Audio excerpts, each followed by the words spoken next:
నమస్తే అండి. ఇవాళ మనం మిద్దె తోటలో వచ్చిన కుండీలో వచ్చిన ఆకుకూర పాలకూరతో పలావ్ ఎలా చేయాలో చూద్దాం. 2 గ్లాసులు బియ్యం కడిగి ఒక అరగంట ముందే నానబెట్టి పెట్టుకున్నానండి. బియ్యం నాని పాలకూర సన్నగా కట్ చేసి పెట్టుకున్నాను.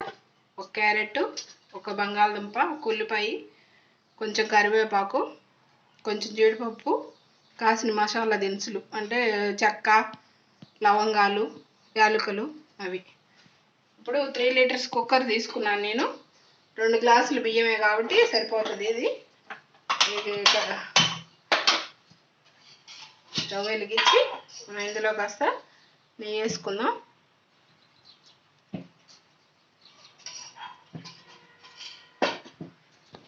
నెయ్యి వేడైన తర్వాత ఫస్ట్ ఈ జీడిపప్పు వేసి ఎంచుదాం.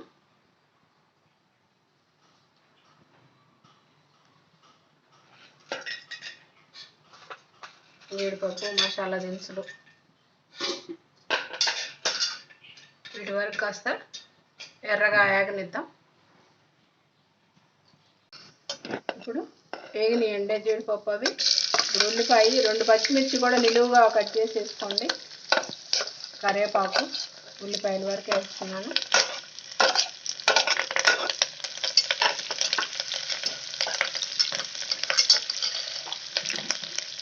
ఇందులో 1 స్పూను అల్లం చిన్నులపాయ పేస్ట్,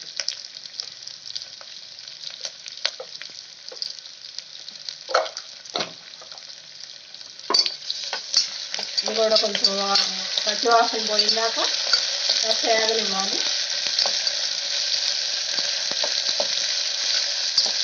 తర్వాత ఇందులో ఈ బంగాళదుంప, క్యారెట్ ఇట్లా వేసుకోవాలి.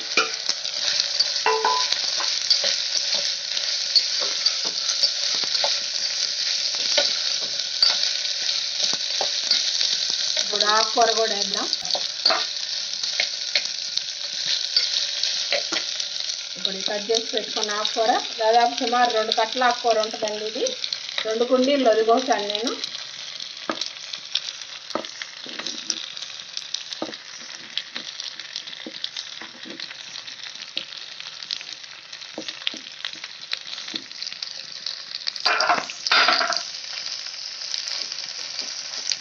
ఇది కొంచెం మగ్గనివ్వాలి.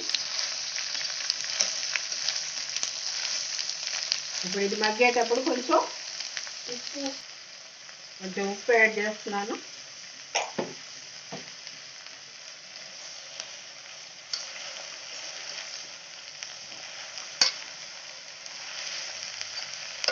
కొంచెం వేయించుకోవాలండి, అంటే పచ్చి వాసన పోవద్దు. ఇది కాస్త వేగనిచ్చి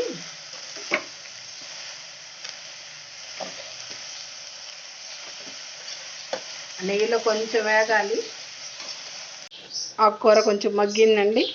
ఇప్పుడు మనం ఎసురు పోద్దాం. ఇందులో 1 గ్లాసు బియ్యానికి 2 గ్లాసుల నీళ్ళు. ఇప్పుడు 2 గ్లాసులు బియ్యం తీసుకున్నాను నేను, 4 గ్లాసులు నీళ్ళు పోస్తున్నాను. ఈ ఎసురు బాగా మరిగిందాక ఉంచుదాం. ఎసురు తెరిలినాయి. ఇప్పుడు మనం ఎసురులో బియ్యం వేసేద్దాం. కడిగి నానబెట్టుకున్న బియ్యం ఒకసారి కలబెట్టండి అంతా. ఇప్పుడు కుక్కర్ మూత పెట్టేద్దాం. విజిల్ పెట్టేసి 2 విజిల్స్ వస్తే చాలండి, ఎక్కువ విజిల్స్ రావసరం లేదు. పాలకూర పలావ్ రెడీ అయిందండి. ఆ కుక్కర్ 2 విజిల్స్ తర్వాత కుక్కర్ మూత తీసాను. కరెక్ట్గా ఉడికింది. ఎసురు కూడా కరెక్ట్గా సరిపోయినాయి.